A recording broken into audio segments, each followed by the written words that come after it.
At the beginning of the movie हम देखते हैं योशियो की सुजुकी फैमिली एक बिल्डिंग में रहा करता था। योशी टीवी देख रहा था। इधर केंजी और यूवी दोनों मोबाइल में टाइम स्पेंड कर रहा था। हम देखते हैं कि इस फैमिली पूरी तरह डिपेंडेंट है टेक्नोलॉजी से। इधर मित्सु का डैड हमेशा विलेज से कुछ न कुछ सामान भेजता था, यानी सुजुकी फैमिली बड़ी मुश्किल से कभी न कभी इकट्ठा हो पाते हैं। योशी एक वीक का इस्तेमाल करता था।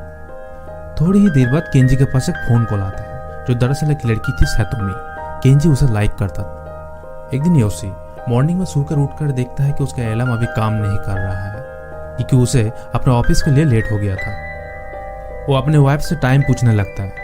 मित्सु बोल रही थी कि चारों तरफ इलेक्ट्रिसिटी चला गया है और सब कुछ काम करना बंद हो चुकी है। योशी उठकर देखते हैं कि एसी, टीवी कुछ काम नहीं कर रहा है। इसीलिए जल्दी से योशी और उसका चिल्ड्रन जल्दी से ड्रेसिंग करके वहां से बाहर निकल जाता है। वो तीनों देखते हैं कि इवन एलिवेटर में भी इलेक्ट्रिसिटी नहीं है, सब लाइन में खड़ी हुई है। इसलिए वो लोग सीढ़ी से उतर के जाते हैं। इधर ट्रेन भी स्टॉप हो चुकी है, सभी पैसेंजर वेट कर रहा है। वहाँ का सभी कार बंद हो चुकी है, क्योंकि वो सब बैटरी में चलता है। वहाँ का सभी लोग बसों के लिए इंतजार कर रहा था, लेकिन सभी बस इलेक्ट्रिसिटी पावर से चलता है। At the same time Kenji going to school on his bicycle. दो आदमी उसको साइकिल को देखकर काफी जेलस फील करने लगता है। मित्सु बिल्डिंग के नीचे आती है। वो सोच रही थी कि बिजली तो रात तक आ जाएगा। इधर योशी जब ऑफिस में पहुंचता है, वो देखते हैं कि एलिवेटर भी यहाँ पर भी बंद है। इसलिए वो लोग शीशा को तोड़कर अंदर की ओर जाता है। सभी कंप्यूटर बंद था, क्योंकि यहाँ पर भी इलेक्ट्रिसिटी नहीं था। मित्सु और वहाँ का सभी लोग सुपर मार्केट में जाकर फूड, वाटर सभी जरूरी सामानों को ले रहा था। यहाँ तक वहाँ पर कैशियर का मशीन भी काम नहीं कर रहा था, इसीलिए वो कैश लेना चाहता है। वहां पर जाकर देखते हैं कि एटीएम में भी इलेक्ट्रिसिटी नहीं है। ऑफिस में बॉस सभी लोगों को घर जाने के लिए बोलते हैं कि जब तक इलेक्ट्रिसिटी नहीं आएगा सभी घर पर ही रहे। इधर योशी एक बाईसाइकिल के शॉप में जाते हैं। वहां पर बाईसाइकिल के प्राइस इंक्रीज हो चुकी थी, because at that time people need this one. रात होने के बाद सुजुकी फैमिली एक साथ डिनर करने लगता है। Due to lack of internet Kenji और यूवी पूरे बोर हो जाता है। केंजी वॉशरूम में जाता है, लेकिन टॉयलेट का फ्लैश भी काम नहीं कर रहा था। वहां पर पानी आना भी बंद हो चुका था।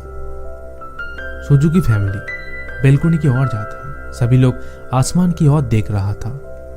नेक्स्ट दिन योशी देखते हैं कि ऑफिस का सीनियर टाउन को छोड़कर माउंटेन की ओर जा रहा है, क्योंकि इलेक्ट्रिसिटी कहीं पर भी नहीं है। केंजी सतोमी के घर में पहुंच जाता है, जिसे वो लाइक करता था। वो चुपके से देखते हैं कि सैतोमी और उसका फैमिली घर छोड़ के चला जा रहा है, यानी ये टोक्यो शहर को सबको ही छोड़ के जा रहा था। सभी बिल्डिंग का मेंबर वाटर पंप के पास जाता है, लेकिन वहां पर पंप बंद हो चुका था और पानी भी पूरी तरह अंडरग्राउंड में जा चुकी है। बैंक में भी बहुत ज्यादा भीड़ था। यूकी कैश के लिए जाता है, लेकिन भीड़ के कारण वो नीचे गिर जाता है। वो डर से बाहर निकल जाता है, क्योंकि उसे चोट लगा था। अपार्टमेंट का सभी लोग बिल्डिंग छोड़ के जा रहा था। यूकी डिसाइड करता है कि हमें कैगोशिमा जाना चाहिए, जहां मित्सु का डैड का घर यानी यूवी और केंजी का ग्रैंडपा था, जहां उसको सरवाइव के लिए कुछ खाना और पानी मिलेगा। सुजुकी फैमिली इमरजेंसी के लिए कुछ पैसों को इकट्ठा करके रखा था। वो लोग उसे लेकर वहां से निकल जाता है। पानी का प्राइस पूरा बढ़ चुका था, इसलिए सभी लोग इस सिचुएशन का फायदा लेते हुए सामानों का प्राइस दोगुनी तेजों से बढ़ाने लगते हैं। कि मजबूरन सुजुकी फैमिली को इसके पानी के बोतल को लेने पड़ता है, क्योंकि इसके बिना उसके पास कुछ ऑप्शन नहीं है। वहाँ का सभी लोग उस शहर टोक्यो को छोड़कर जा रहा था, क्योंकि वहाँ पर कहीं पर भी बिजली नहीं था। फिर सभी लोग एयरपोर्ट के ओर बढ़ने लगता है, लेकिन फ्लाइट भी कैंसिल हो चुका था, क्योंकि बिना पावर के बिना वो टेक ऑफ नहीं कर पाएगा। रात होने के बाद सुजुकी फैमिली एक होटल में पहुंचता है, लेकिन होटल ओनर बहुत ज्यादा चार्जेस कर रही थी। But the Suzuki family does not complain. इसीलिए सुजुकी फैमिली उस होटल में ठहर जाता है, क्योंकि उसके पास और कुछ ऑप्शन नहीं था। अगले ही सुबह दोनों भाई बहन एक सुपर मार्केट में पहुंचता है, जहां पर बुक स्टोर में एक मैप और कुछ किताब लेते हैं। पास में एक स्टोर में सभी लोग जरूरी सामानों को पैसा देकर एक्सचेंज कर रहा था। इसीलिए यूकी वहां पर जाकर कुछ पानी का बोतल और वाइन का बोतल देकर साइकिल ले लेता है। फिर वो लोग निकल जाता है मैप देखकर कागोशिमा की ओर। शहर के सभी लोग उसी तरह बढ़ रहा था, क्योंकि वहाँ का सभी ट्रांसपोर्ट बंद हो चुका था। इसलिए कुछ लोग पैदल ही जा रहा था। जाते जाते सुजुकी फैमिली रेस्ट करने के लिए एक जगह में ठहरता है। वहां पर एक फैमिली को दिखाई देता है जो लोग पानी के बोतल के लिए रिक्वेस्ट करता है, लेकिन सुजुकी फैमिली उसे झूठ बोल देता है कि पानी की बोतल सिर्फ एक ही है। रात को सुजुकी फैमिली रोड में सो रही थी।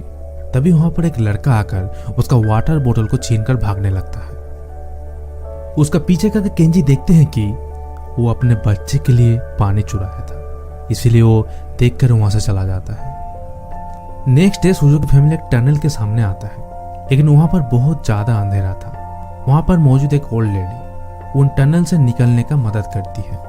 पानी खत्म होने के कारण वो लोग एक नदी के पास पहुंचता है। यूकी तो नदी का पानी पूरा डायरेक्ट पीने लगता है। जाते वक्त एक बड़ा तूफान आता है, इसलिए शेल्टर के लिए फ्लाईओवर का पास रुक जाता है। केंजी उठकर देखता है कि उसका साइकिल का टायर ब्लास्ट हो चुका है। केंजी और यूई नेक्स्ट टाउन में कुछ फूड और वाटर खोजने के लिए निकल पड़ता है, लेकिन स्टोर में सब कुछ खत्म हो चुका था।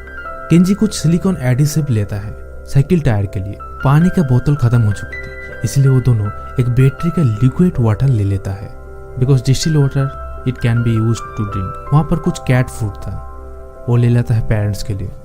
केंजी अपना मोबाइल कवर से साइकिल का टायर को ठीक करके फिर से जर्नी को कंटिन्यू करने लगता है। देखते ही देखते 20 सेकेंड डे बीत चुका था। The campers teachers them about edible road side weeds, यानी कुछ पेड़ पौधे के बारे में बता रहा था कि इसे खाकर भी इंसान कुछ दिनों के लिए सरवाइव कर सकता है। उन लोगों के पास एक नॉन डिजिटल कैमरा था, इसलिए सुजुकी फैमिली का एक तस्वीर लेता है।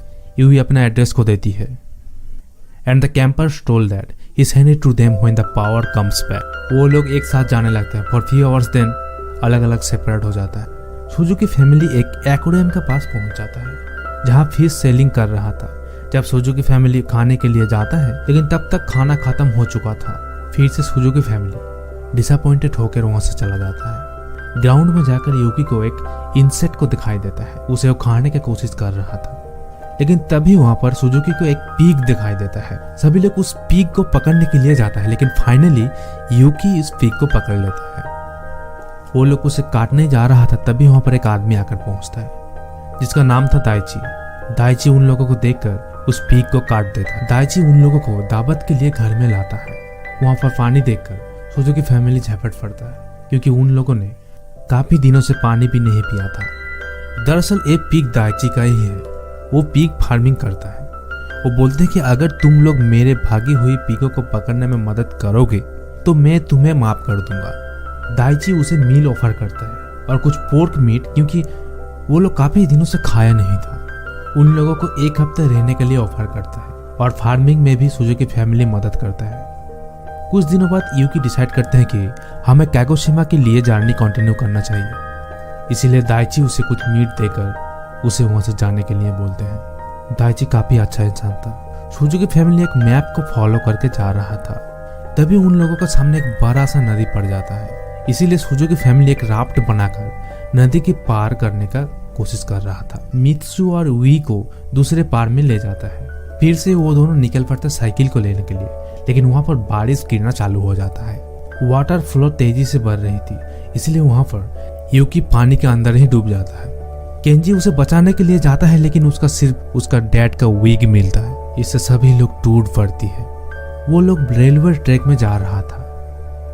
मित्सु का बैग में दाइची का दिया हुआ मीट था, इसीलिए वहां पर कुछ कुत्ते आकर उसको अटैक कर देता है, जिस वजह से मित्सु नीचे की ओर गिर पड़ती है और गिरने के कारण उसका पैर भी टूट चुकी है। सुजुकी फैमिली फिर से रेलवे ट्रैक में जाने लगता है। पीछे से वहां का डॉग फॉलो करने लगता है। तभी उसे सुनाई देता है कि स्ट्रीम ट्रेन का आवाज जो आगे चले आ रही है। इसे देखकर सुजुकी फैमिली काफी सरप्राइज हो जाती है। ट्रेन वहां पर रुककर ट्रेन का सभी पैसेंजर उन फैमिली को रेस्क्यू करता है। ट्रेन में फाइनली वो लोग चढ़ चुका था। इन द फॉलोइंग सीन हम यूकी को देखते हैं, जो नदी के पानी से यूकी का बॉडी वॉश अप हो चुका है। फॉर्चुनेटली चलकर वो एक ट्रक के पास पहुंचता है। ट्रेन उधर से ही गुजर रही थी। तभी यूकी ट्रेन के अटेंशन के लिए एक फायर स्मोक को जलाते हैं ताकि उसे कोई रेस्क्यू कर सके। तभी मित्सु ट्रेन से देखती है यूकी वहां पर गिरा हुआ है, इसीलिए मित्सु उस ट्रेन को रुकने के लिए बोलती है। फाइनली वो लोग यूकी को भी बचा लेता है। इसके बाद ट्रेन पहुंच जाती डेस्टिनेशन में, यानी कागोशिमा में। काफी सालों के बाद मित्सू अपने फादर से मिलते हैं। देखते ही देखते 2 साल 126 दिन हो चुका था। They live a happy life, fishing and weaving their own clothes. Suzuki family काफी आराम से जी रहा था। एक दिन सुबह यूकी उठकर देखते हैं कि उसका अलार्म बज रहा है। उस विलेज का सभी लोग उठ जाता है कि पावर आ चुका है, लाइट जलने लगते हैं और फोन रिंग होने लगता है। ये सब देख कर वहाँ का सभी लोग सरप्राइज हो जाता है।